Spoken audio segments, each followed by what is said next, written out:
There's this specific sound I'll never forget. Not a scream or a slam, but the sound of forced laughter echoing around a restaurant table, the kind that only hits after a low blow disguised as a joke. It was sharp, shrill, like a fork scraping ceramic. Everyone laughed, except me. I just stared across the table at my sister, trying to understand how she could look so smug after saying what she did.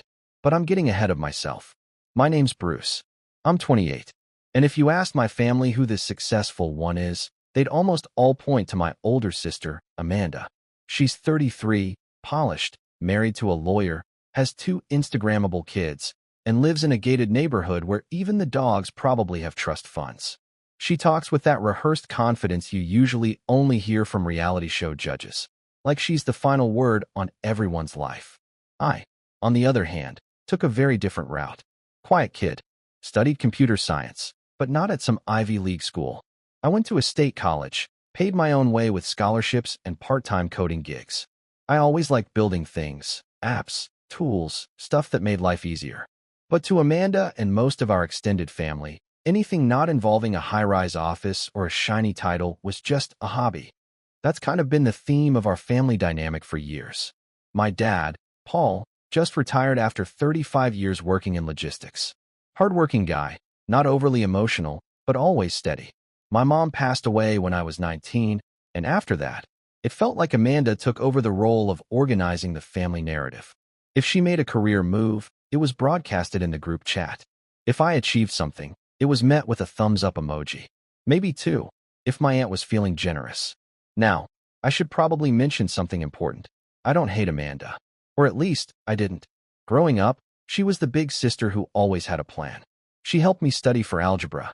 She gave me my first ever CD, some pop-punk band she thought I'd like. But somewhere along the way, that shifted. Maybe it was when I started getting good at things she didn't understand. Or when I stopped asking her for advice. Whatever the reason, her tone changed from supportive to patronizing. Every time we talked, there was this undertone of, I know better, as if my entire adult life was just an awkward phase I'd grow out of when I finally listened to her. I remember one Thanksgiving 2 years ago when she pulled me aside and said, Bruce, you're smart, but you're wasting it on your little projects. You should get a real job before it's too late. She said it with this almost maternal concern, but it felt more like a veiled insult. I nodded and smiled because that's what you do when someone has already decided they're right. But that moment stuck with me, not because of what she said, but because it was the first time I realized Amanda didn't see me as an equal. I was a footnote in her story. Anyway, fast forward to last month. My dad's retirement dinner. It was a Saturday night, and we were all gathered at this upscale steakhouse Amanda picked out. One of those places with leather chairs and dim lighting where the waiters look like they know your credit score. The whole family was there. Amanda and her husband, Greg. Their 2 kids sitting quietly with iPads. My uncle Richard, who kept commenting on how big the portions were. A couple cousins I hadn't seen in years. And me, sitting near the end of the table, a little quieter than usual, but not completely out of place. We'd gone around giving toasts, some funny, some emotional. My dad even smiled a few times, which for him is practically a standing ovation. Then came dessert. And that's when it happened. I was mid-sip of coffee when Amanda turned to me, tilted her head with that mock-curious look she does, and asked, So Bruce, what are you working on now? Still doing those little apps, or? I smiled. I knew this game. Yeah, still working on them, I said, keeping it vague. She grinned and looked around the table like she was setting up a punchline. You know, she said, voice raised just enough for the table to tune in. I've always admired how committed you are. I mean, it takes a lot of guts to keep chasing something even when it doesn't really go anywhere. A few polite chuckles. Then she added, But hey, maybe one day Dad will be proud of you too. That's when it happened. The sound. That forced laughter. Even Greg snorted into his drink. My uncle laughed a little too hard, like he'd been holding it in for years. My stomach clenched, but I didn't say anything. I didn't snap. I didn't even flinch. I just looked at Amanda, then at my dad. He was chuckling too. Not in a cruel way, more like he was trying to go along with the moment. But it stung. I reached under the table, pulled out the folder I'd brought with me, plain black, nothing flashy, and gently placed it on the white tablecloth. The laughter started to die down, one person at a time. My dad raised an eyebrow. What's this? He asked. Something I've been working on, I said calmly. Figured now's a good time. He opened it, looked at the first page, read for a few seconds. Then his face changed. Not in a dramatic, movie way. It was subtle. His brows pulled together. His mouth opened slightly. He looked up at me and whispered, "You did what?" The entire table went silent. Amanda's smile froze. I didn't say anything. The silence after Dad read that first page wasn't the kind you get when someone says something awkward. It was deeper, dense, like the whole room had suddenly lost its oxygen. Amanda's fork was frozen halfway to her mouth, her expression unreadable, somewhere between confusion and dawning fear. Greg was the first to speak. "What is it?" he asked, leaning toward my dad, trying to peek. Dad didn't answer immediately. He just kept reading, his eyes moving slowly down the page, then flipping to the next. His mouth opened slightly like he was about to say something again, but instead he looked back at me, still stunned. "You built this?" he finally asked. Quiet, but not doubting. I nodded. "From scratch." That folder held the legal documents for a company I'd been building quietly for the past 3 years. A small, powerful AI-based logistics platform. Kind of poetic, considering the field my dad just retired from. I'd spent every spare moment coding, testing, securing seed investors, negotiating partnerships. And about 2 months prior, it had all paid off. We'd been acquired. For just under $8 million. Not that I cared about the number. What I cared about was what it represented. That all those years of being underestimated, of being the quiet one, of being dismissed with a smile and a pat on the back, had led to something tangible, something real. And in that folder, I'd included the acquisition letter, the transition agreement, and the signed purchase documents, all neatly laid out for my dad to see. He sat back in his chair, hands still on the folder, like it might disappear if he let go. "You didn't tell me," he said, not angry, just surprised. "I wanted to," I said. "But every time we talked, it never felt like it mattered." Amanda let out a short, skeptical laugh. "Come on. Are we really doing this right now? At Dad's retirement dinner? You show up with a folder like it's a spy movie." I turned to her. "I wasn't going to bring it up. Not tonight. But then you said," I paused, forcing myself to stay calm. "You said I'd never be the one he's proud of." She blinked. "It was a joke, Bruce. You're so sensitive." Greg leaned in, trying to defuse things. "Look, maybe we all just misunderstood the tone. It's been a long day. It's always a joke, isn't it?" I said louder now. "Every time Amanda takes a shot at me, it's just a joke. Every time she questions my work, dismisses my choices, calls them projects like I'm playing with Legos, it's always just a joke. But if I say anything back, suddenly I'm the one being difficult." Amanda rolled her eyes, but I could see the cracks forming. Her confidence had a wobble to it now. "Bruce," she said slowly, "no one's trying to make you feel less than. We're just realistic. You've always been a dreamer. That's not a bad thing. But the rest of us live in the real world." Something in me snapped. "No, Amanda. You live in your world. The one where everything revolves around you. Where you get to control the narrative and anyone who doesn't fit into it becomes a punchline at dinner." I didn't say anything for years. Not when you made fun of me at Mom's funeral because I wore a suit that didn't fit right. Not when you told Dad he should talk me into getting an MBA before it's too late. Not even when you said I was probably still a virgin at 25, at Christmas. Her jaw tightened. The room was dead quiet again. I looked around the table. "But I'm not here to make a scene. I'm here to celebrate Dad. Because unlike you, I didn't need to be the center of attention every 5 minutes." Uncle Richard cleared his throat awkwardly. "So this company thing, that's real." I nodded. "Very real. And starting next quarter, we're opening an office in Chicago. I'm heading it." Amanda scoffed. "That's convenient." "What is?" "That you waited until now to bring it up. Right when Dad's finally retiring and everyone's paying attention to him. You couldn't just let him have his moment." I laughed, but there was no humor in it. "Let him have his moment? You hijacked this whole dinner before dessert even hit the table. You made his retirement about me the second you turned it into another chance to remind everyone that I'm not enough." Greg looked at Amanda. "You did kind of start it, babe." She glared at him. I turned back to Dad. "You want to know why I didn't tell you sooner?" "Because I didn't think you'd care." Dad's expression softened. "Bruce, of course I care." "Do you?" I asked, not accusing, just tired. "You've always been proud of Amanda. I get it. She's loud. She's confident. She demands attention. I was never going to compete with that. He frowned. It's not a competition. It is when you're the only one not playing. I didn't expect him to respond. I just needed to say it. For myself. The waiter arrived, sensing the tension but clearly trained to power through. He placed the dessert plates around the table without a word. Molten lava cake. Ice cream melting a little too fast. No one touched theirs. Amanda stood up abruptly. I need air. She walked off toward the patio, heels clicking. Greg hesitated, then followed. I sat down, suddenly exhausted. That should have been the end of it. But it wasn't.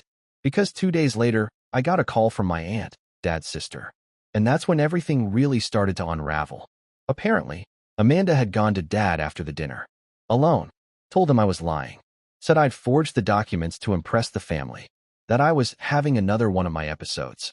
She even pulled out some old story about when I was 19 and got scammed into buying a fake domain name for a project that never launched. She's worried about you, my aunt said gently. She thinks you're cracking under pressure. I didn't even know what to say. She's trying to protect the family, my aunt added. That phrase made my blood run cold. I ended the call without saying much. Then I sat there on my apartment floor, trying to piece it together. Amanda hadn't just insulted me at dinner. She was trying to erase everything I'd built. And that was the breaking point. Because it wasn't enough for her to be the golden child. She needed to make sure I stayed in the shadows. The first time I realized Amanda had really won, at least temporarily, was when I saw my dad's name vanish from my phone screen mid-ring. He declined my call. Not ignored. Not missed. Declined. I stared at the screen like it was a stranger's number. My thumb hovered over redial, but I didn't press it. I just sat there in the quiet of my apartment, feeling the weight of years of silence catching up to me. I had no proof. Nothing but my aunt's vague warning and the timing of Amanda's vanishing act. But I knew. I could feel it in my bones. Amanda had gone to Dad after the dinner. She must have pulled some story, played it soft at first. Bruce is clearly stressed. I just worry about him, Dad. Then she would have dropped the seed. What if this whole company thing isn't real? What if he's trying to make himself look good at your expense? And Dad must have believed her. Or at least doubted me enough to hesitate. That's all Amanda ever needed. 1 ounce of hesitation in her favor. Over the next few days, things got weird. The family group chat went quiet, which was rare. Usually it was filled with photos of Amanda's kids doing gymnastics or Greg humble bragging about his firm's latest case. Now, nothing. Just a slow, creeping silence. When I finally posted a link to an article announcing the acquisition, a real, verifiable tech blog that had picked it up, it got 0 replies. Not even a thumbs-up emoji. That's when the texts started rolling in. Quiet ones. From cousins, a couple aunts. Hey Bruce, I don't know what's going on, but Amanda says you're going through something right now. Just wanted to say I hope you're okay. Going through something. That's what she told them. She was building a narrative brick by brick, painting me as unstable. Like I'd fake my own success to steal the spotlight from my dad. Like I was cracking under the pressure of living in her shadow. I tried to push back. I sent screenshots, forwarded emails from the acquisition team, with redacted sections, of course, and even asked one of my investors if I could share a signed testimonial. But the truth is, once someone believes a lie, or even finds comfort in it, it's hard to replace that with facts. Amanda's version of me was easier to digest. The broken little brother who still couldn't find his footing. The dreamer who flew too close to the sun. And to make it worse, work started to fall apart too. Not the company itself. That was fine. My position was still secure. My Chicago move was still in progress. But the mental toll, it hit me like a freight train. I couldn't focus. I'd sit down to work on a new module and just freeze. My hands would hover over the keyboard, and my brain would replay Amanda's words from the dinner table like a skipping record. You'll never be the one he's proud of. At one point, I started sleeping in late, missing meetings. I fumbled a client call because I forgot a simple implementation detail I'd written myself. My co-founder, Eli, pulled me aside one day on Zoom. Dude, be honest. Are you okay? I wanted to lie. Say yes. Power through. But for the first time in a long time, I shook my head. No. Eli didn't push. He just said, all right, let's make a plan. He covered for me for a week. Gave me space to reset. Told our team I was dealing with family stuff. Which wasn't exactly a lie. And during that week, I hit the bottom. I barely left my apartment. The city outside felt too big, too indifferent. I'd sit by the window and watch the trains roll past in the distance. I ordered takeout 3 times a day and didn't finish half of it. I didn't even touch my laptop. My apartment felt like a forgotten storage unit, filled with broken ideas. But then something strange happened. I found an old journal, stuffed behind some books, untouched for years. It was one of those leather-bound ones people give you as a graduation gift. I cracked it open and skimmed through entries from when I was 21. I had written out this goal list, handwritten, messy, full of crossed-out ideas. Build something that helps people. Make my first $1,000 from code. Prove them wrong. Buy Dad a truck when he retires. I stared at that last one for a long time. It made my chest tighten. Because even after everything, I had done it. I had succeeded. I had built something from scratch. Something real. I wasn't the guy Amanda made me out to be. I wasn't a fraud. I wasn't cracking. I had won. But I'd been too caught up in her storm to realize it. That night, I made a decision. I wasn't going to fight Amanda directly anymore. That's what she wanted, control over the narrative. She wanted me to defend myself so she could keep shaping the version of me that suited her. Instead, I was going to rebuild my own world. Not for her. Not even for my dad. But for me. The next morning, I got up early. I shaved, showered, put on clean clothes. Then I opened my laptop and got to work. The first thing I did was text Eli. I'm back. Then I cleared my schedule and restructured my entire week around what I needed: stability, focus, and purpose. I signed up for a 6 a.m. boxing class, just to shake up my rhythm. I called a therapist and scheduled a weekly session. I even reached out to an old professor who used to run local tech meetups and asked if I could give a talk. He said yes. We'd love that. You've got a remarkable story, Bruce. I didn't want to be the cautionary tale anymore. I wanted to be the example. That next month changed everything. I poured myself back into the company. But this time, I wasn't trying to prove anything. I wasn't chasing Amanda's shadow. I was just building. We rolled out a new feature that reduced onboarding time by 45%. We signed 2 new contracts. I flew to Chicago and found a space for the new office, an old converted warehouse near the river.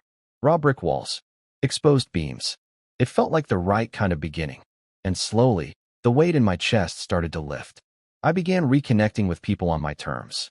I posted an article on LinkedIn titled, "The Myth of the Broken Dreamer, Building While No One Watches." It was raw and honest and didn't mention Amanda once. But it caught fire. Thousands of views. Dozens of messages from people who felt the same way. Dismissed, underestimated, overlooked. One message stood out. "Hi, Bruce.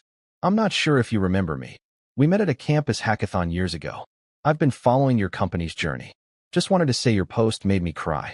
I've been in the shadow of my older sister my whole life. But today, I applied to start my own business." I reread that message a dozen times. And I realized something else.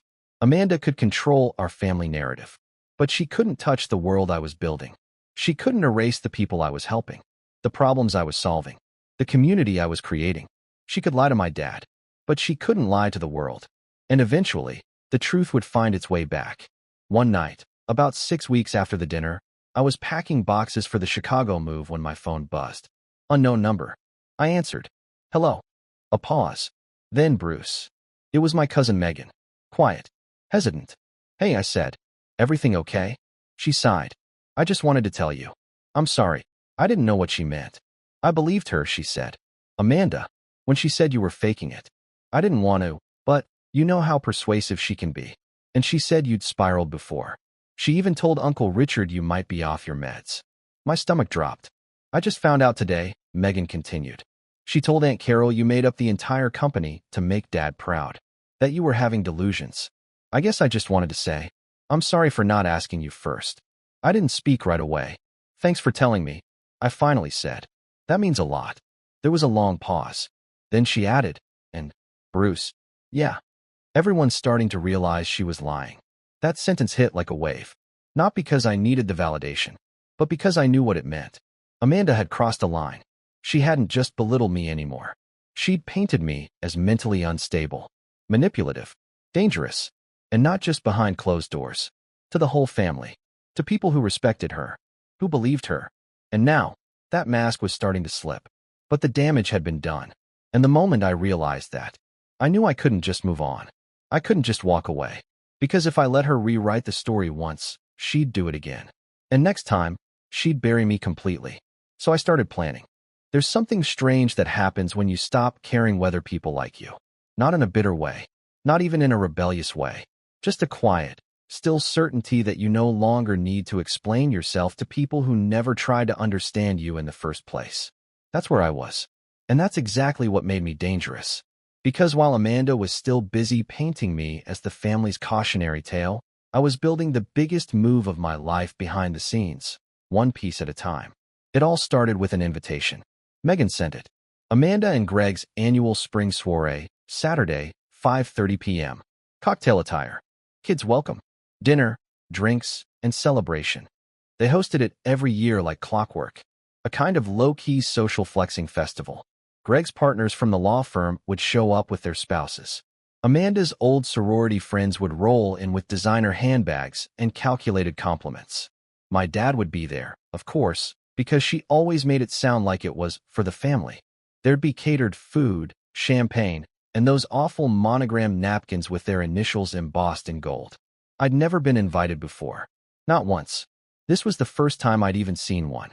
Megan texted me after, like she'd been sitting on a secret too long. I thought you should see this. She told everyone you'd probably show up uninvited and make a scene. She's prepping them. I just stared at the message for a long time. Amanda was still preloading the narrative. She knew she was losing control, so she was getting ahead of it, just like always. Paint the picture first, and when the truth shows up later, it looks like a lie. But here's the thing she didn't realize. This time, I wasn't going to show up to defend myself. I was going to flip the story, and for the first time in our lives, I was going to control the narrative. So I said nothing. Didn't reply. Didn't ask questions. Just smiled. Because the game had finally started. Step 1. Gather proof. Not for the world. Not for social media or some dramatic viral post. For my dad. I knew he didn't hate me, but I also knew Amanda had gotten to him first. And that meant anything I said directly would come across defensive. Emotional. He needed to see her for what she was, on his own. So I made a plan. I went back through old texts, old emails, voice notes, photos. Not just from her. From the family. You'd be amazed what people say when they think you're not listening. I found a group thread from years ago. Amanda joking with two of our cousins about how Bruce probably still thinks he's building the next Apple from his basement. Screenshots. Saved. Then there was a voice memo from my Aunt Carol. She'd once left it by accident. A full 40 seconds of background conversation where Amanda could be heard in the kitchen, laughing. Honestly, I should just tell Dad Bruce is bipolar. That's what people expect from genius types, right? She was joking, sure. But she said it. And I had it. I compiled everything, without embellishment, without drama, into a clean, private Google document labeled each entry by date. I called it just the receipts. Then came step 2. Timing. I wasn't just going to show up at her party and wave a folder in the air. That would be her style, public, performative, messy. No, I needed something colder, cleaner, something she couldn't rewrite later. So I started talking to people. Quietly. It began with Megan, then my cousin Taylor, then Greg's old friend Jonah, who ran a local PR firm and owed me a favor from a project we worked on years ago. I just need you to be there, I told him. You don't have to say anything. Just observe. He paused. You planning something messy? No, I said. I'm planning something true. He nodded. Then I'm in. One by one, I built a quiet network of witnesses. Not to ambush Amanda. Not to record or expose her. Just to see. To finally be present when she dropped the mask. Because that's what I was counting on. She always dropped it eventually. Especially when she felt cornered. 2 weeks before the party, I reached out to my dad. Not with accusations. Not with evidence. Just a dinner invite. We hadn't spoken directly since the retirement dinner. He agreed to meet. We sat at a quiet Korean barbecue spot he liked. Just the two of us. No folder. No pressure. Just grilled meat, quiet music, and the kind of small talk that feels like walking across thin ice. At first, it was stilted. We talked about the weather. The new parking meters. A Netflix show he liked. Then I eased into it. I know things have been weird since Amanda's dinner, I said. He gave a small grunt of agreement, chewing slowly. I just wanted to say, I'm not mad. I added. At you. I get why it's confusing. He put down his chopsticks. I didn't think you were lying, Bruce, he said. But I didn't understand why you never said anything sooner. Because I didn't think anyone would believe me. His eyes flicked up. I leaned back. You want to know the truth? I was proud of myself. But I knew if I said it out loud, it would become a thing. Amanda would turn it into some competition. Or worse, she'd say I was making it up. He was quiet for a long time. Then he said, "She told me you were manic." I nodded slowly. I know. He looked ashamed, like he wasn't sure how to look me in the eye. I reached into my coat pocket and pulled out a USB drive. Slid it across the table. I don't need you to confront her, I said. Just look through this. When you're ready. He took it. Didn't ask what was on it. We finished dinner in silence. But when we stood to leave, he did something unexpected. He pulled me into a hug. Not one of those awkward man hugs, either. A real one. Tight. Steady. Like an apology that didn't need words. That's when I knew. He was starting to see it. And once he saw it, he'd never unsee it again. The final step, showing up. The night of the party arrived fast. I put on my best charcoal gray suit, fitted, clean, paired with a subtle pocket square that matched the blue in my tie. No cologne, just confidence. I didn't tell anyone I was coming. Not Amanda, not even Megan. I pulled up at 5:25 sharp. The valet looked surprised, but nodded politely. As I stepped out, I saw a few heads turn. Familiar faces. Confused glances. I walked up the steps to Amanda's mansion like I owned the place. Inside, the house was humming. Jazz music played softly over the speakers. Champagne flutes clinked. The smell of rosemary chicken and charcuterie filled the air. Amanda had outdone herself. Again, she was near the fireplace, radiant in a white cocktail dress, laughing with a group of her mom friends. She didn't see me at first, but Greg did. His face shifted slightly. Surprise, maybe discomfort, but he said nothing. Then Amanda turned. Our eyes met, and for just a split second, I saw it. Panic. She recovered quickly, of course. Smiled like a politician. Well, she called out. Look who finally got an invitation. I smiled back. Thanks for hosting. She walked over, arms out. Group hug. I gave her a one-armed pat. Didn't think you'd come, she said quietly, voice low now. Pretty bold move after the dinner incident. I tilted my head. Why wouldn't I come? You said it was a family event. She narrowed her eyes. You really want to do this here? I'm just here for the chicken skewers. She didn't reply, but the chill was there. The tension. She knew something was wrong. She just didn't know what yet. And that's when the clock started ticking. Because the real show hadn't even started. Not yet. Not until I gave my toast. Which she didn't know was coming. Because I wasn't on the schedule. But that's the thing about Amanda. She never saw the quiet ones coming. She only prepared for the loud ones. The explosive ones. But I wasn't angry anymore. I wasn't flailing. I was ready. The party was in full swing by the time Amanda tried to reassert control. After our awkward exchange near the fireplace, she pivoted back to her usual role. Hostess, queen bee, attention sponge. She floated from group to group, laughing at half-funny jokes, tossing compliments with surgical precision, making subtle digs masked as charm. But she was on edge. I could tell. Every few minutes, her eyes would flick toward me across the room. Watching, waiting for a slip-up, waiting for the scene she'd warned everyone I would cause. You could see the nervous calculation happening behind her smile. Why is he just standing there? Why isn't he saying anything? What is he planning? She didn't realize that the waiting was the plan. Because as the night wore on, I started to talk. Not to her. Not to Greg. Just to the people around her. I spoke with Uncle Richard, who'd always laughed a little too hard at Amanda's jokes. I mentioned how much I appreciated him asking about the company the night of the retirement dinner. He nodded, awkwardly, clearly unsure which truth to believe. But I saw his brow furrow when I casually mentioned our software had just been licensed to 2 shipping companies in Florida. Then I chatted with Jonah, the PR guy I'd invited, who now stood sipping wine near Amanda's legal friends. He was listening, blending in, observing the social power dynamics unfold. We made eye contact once. He gave me the smallest nod. I even spoke with Greg. He was near the outdoor bar, alone, scrolling through his phone. Hey, I said, setting my drink down next to his.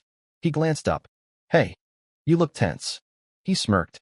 You know how these things go? A million moving parts. Amanda's a little high-strung tonight. She always is when she's worried. He didn't argue. I let the silence stretch. Then I said, you know I'm not lying, right? He looked away, jaw clenched. I know you're not. That surprised me. Then why not say something? He sighed. Because if I contradict her about this, she'll blow up everything. My job, our kids, the house. Amanda doesn't lose gracefully.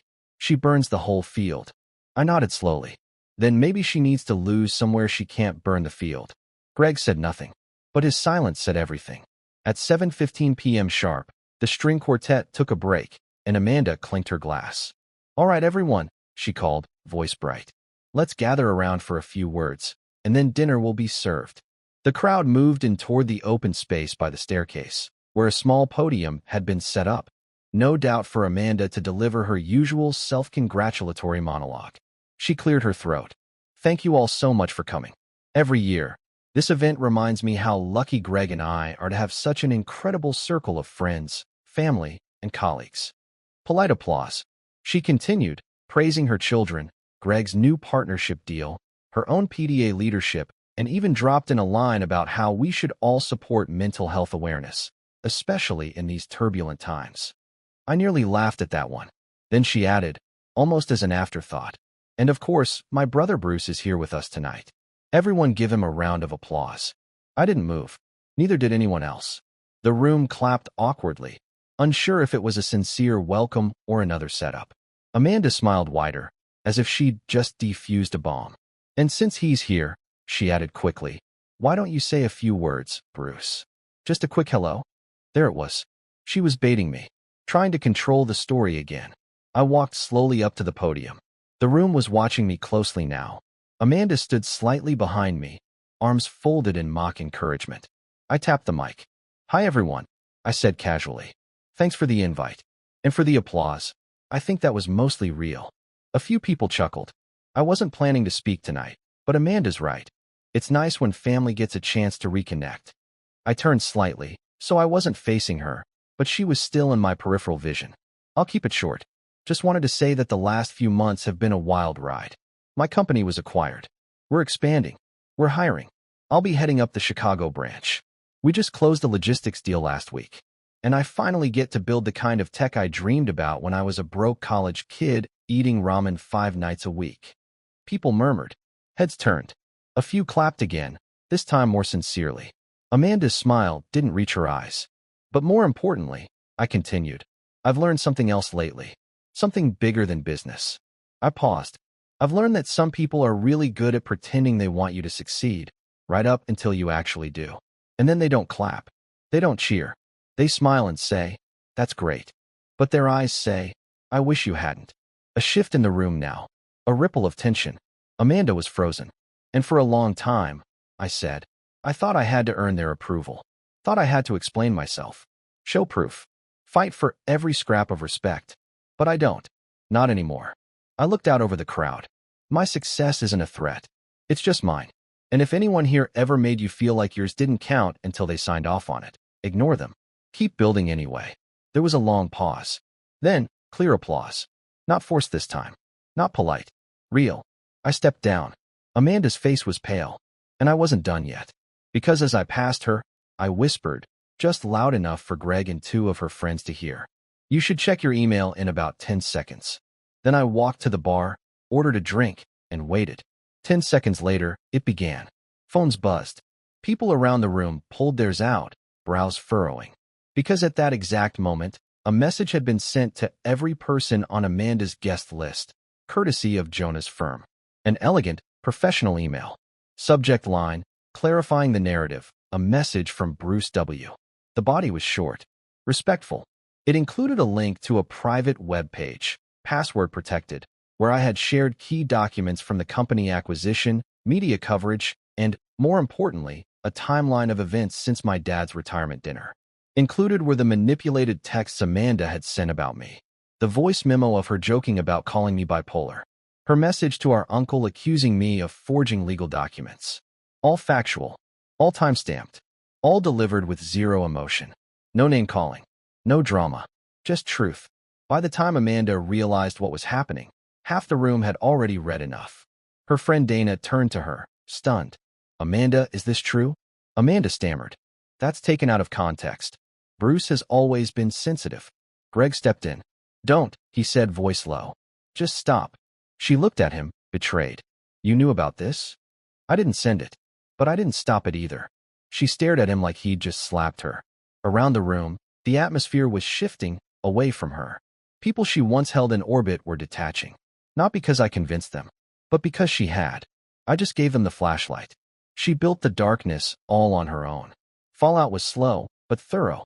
Within a week, the group chat was silent again, but this time, Amanda was the one removed. My dad called me 2 days after the party. We spoke for an hour. He didn't apologize in words, but the way he talked to me, like an equal, like a son he finally saw, was enough. 3 weeks later, I sent him a gift, a brand new Ford F-150 custom trim, parked in his driveway with a bow. The one from my old journal. He cried. Actually cried. Amanda tried to salvage her image.